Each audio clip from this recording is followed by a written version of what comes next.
Just lovely. On so many levels. Amazing Grace. Yeah, that was, I forget his name who wrote it. Is it on here? Oh, no. I think it just says Sandy Patty. Yeah. Just Sandy arranged it. Yeah. I felt an essence of Sandy Patty in there. All we missed was an orchestra behind it to get you to that last high note. The man that wrote that, it was an autobiographical song about his life. And the original lyric, of course, is "Saved a wretch like me." And we thought we often resist that word wretch. I'm not a wretch. I'm not a wretch. Well, how many days do you feel like a wretch? We can identify with that word, really. We don't have to be so afraid of it anymore. The longer I do this, the less afraid I am of the old terms. The less magic those old terms have to take me down. So I was laying on the couch the other day, blowing my nose off, just about, it's almost gone now, my nose. I felt like a wretch. Sometimes when my feelings get hurt, I feel like a wretch. 3 more snowstorms and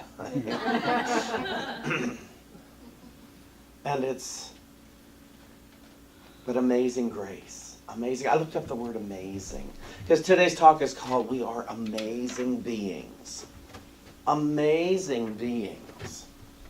What is amazing? So I looked it up and it said, the adjective, causing great surprise or wonder, astonishing. Astonishing, astounding, surprising, stunning, staggering, shocking, startling, stupefying, breathtaking, awesome, awe-inspiring, sensational, remarkable, spectacular, stupendous, phenomenal, extraordinary, incredible, unbelievable, mind-blowing, jaw-dropping, wondrous, startling,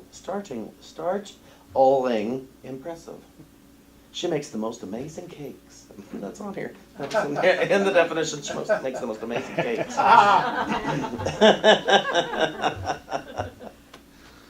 Amazing. It is really impressive that we can think the things we think. We can do the things we do. We can have the healings that we have over and over and over again. And that we can sink to such low depths, mentally, physically, harmoniously, and then rise up again to start another day, to start another thought. Some of the things that we have been taught were the worst things in our lives have turned out to be the best things in our lives. We have an ability to see differently than we saw before. We have an ability to wake up and say, "Oh, I'm sorry, I was wrong. I was mistaken." And it's okay that I was wrong. It's okay that I was mistaken, whether you agree or not. But I was mistaken. I apologize. I'll try to think first next time. I'll try to think correctly first next time, and I may not succeed. I may not succeed in thinking correctly the next time, but maybe the time after that, and I'll just apologize again. And we'll work through this. We will work through this. We will find a way that works for all of us in harmony. David has asked me to do something that I think is very constructive in our home, in our lives. He said, would you, every time you have a criticism of me, follow it up with a compliment? Would you say something affirmative, something good about me? And you know, and in some moments it's been tough. It has. You know, you want to say, "Oh, and you shoveled the snow fine." You know,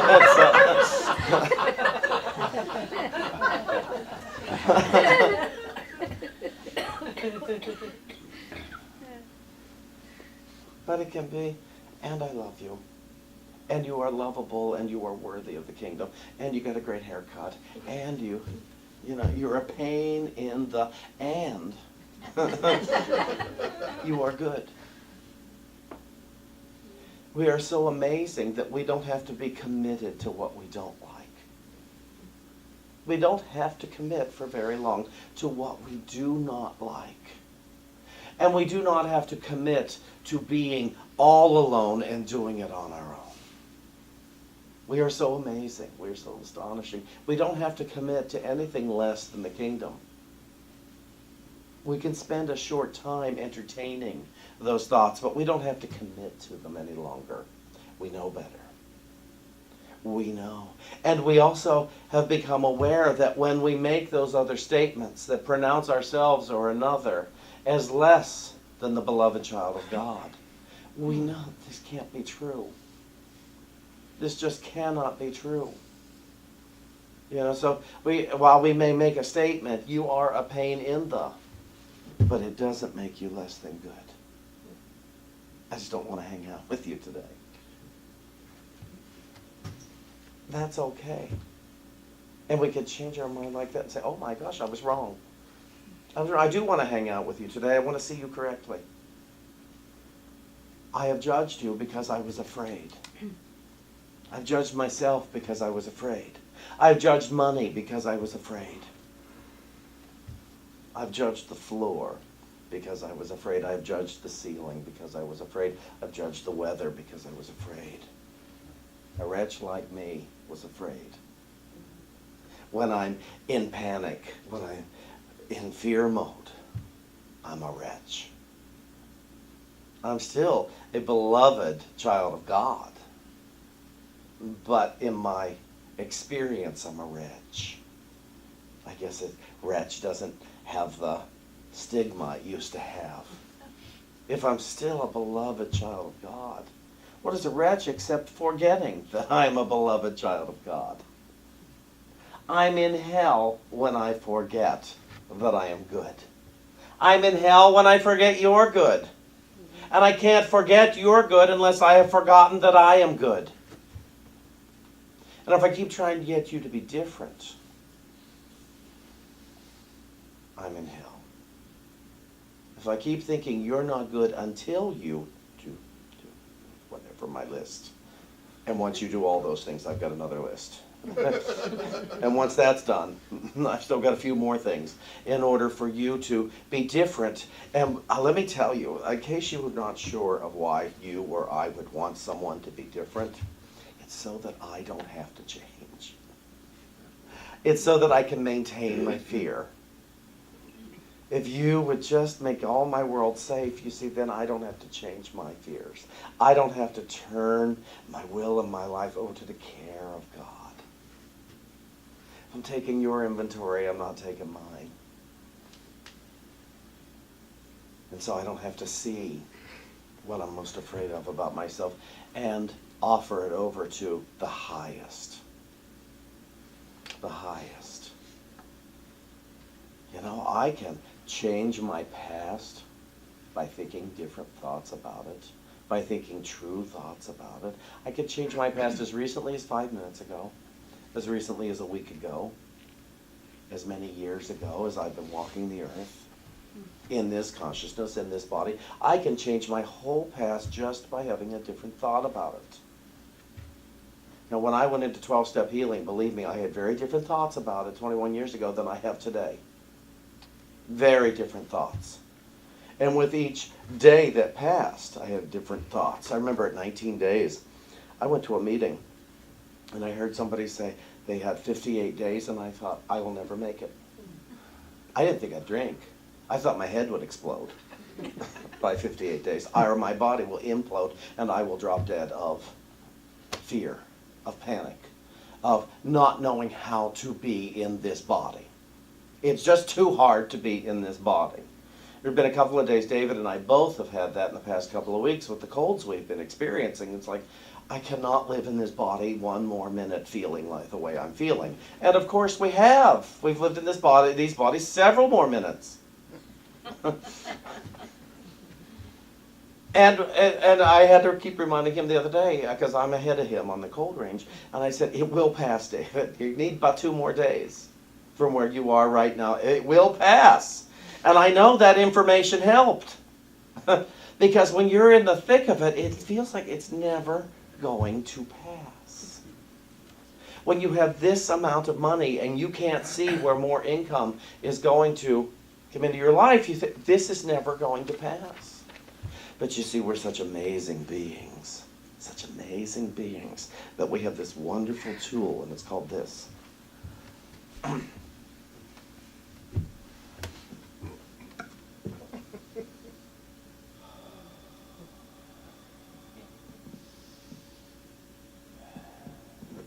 so it passes.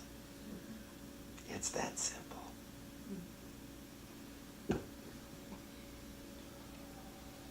Ah! And it passes.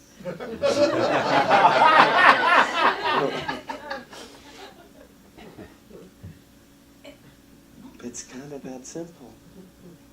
What hasn't passed? Except old age. What has not passed that we have struggled with? I understand it. Some things seem to keep coming back. It's like, really, this is back again? But I promise you it's different than it was before. It just feels the same. I promise you it's different. We all have new tools, new perceptions, new ways of looking at everything.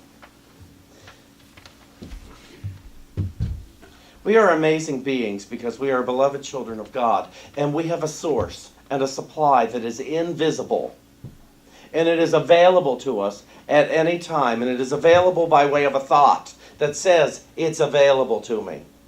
I do not have to convince myself that I ought to be afraid because I used to be afraid, because my parents told me I should be afraid. I do not have to convince myself that I should be poor, weak, inharmonious, sick. I don't have to convince myself that I should be any of these conditions that I do not like just because I was hit, because I was raped, because I was stolen from. I don't have to convince myself today that my life is bad because that stuff happened then. I'm a beloved child of God, and I can use every bit of that to bring me to the love that is now. Now I'm going to read something to you. Jesus said this in the 14th chapter of John, Gospel of John. Let not your hearts be troubled. Believe in God. Remember, he called God Father. In my Father's house are many rooms. If it were not so, would I have told you that I go to prepare a place for you? And when I go and prepare a place for you, I will come again and will take you to myself, that where I am, you may be also. And you know the way where I am going. We get down to 24 here.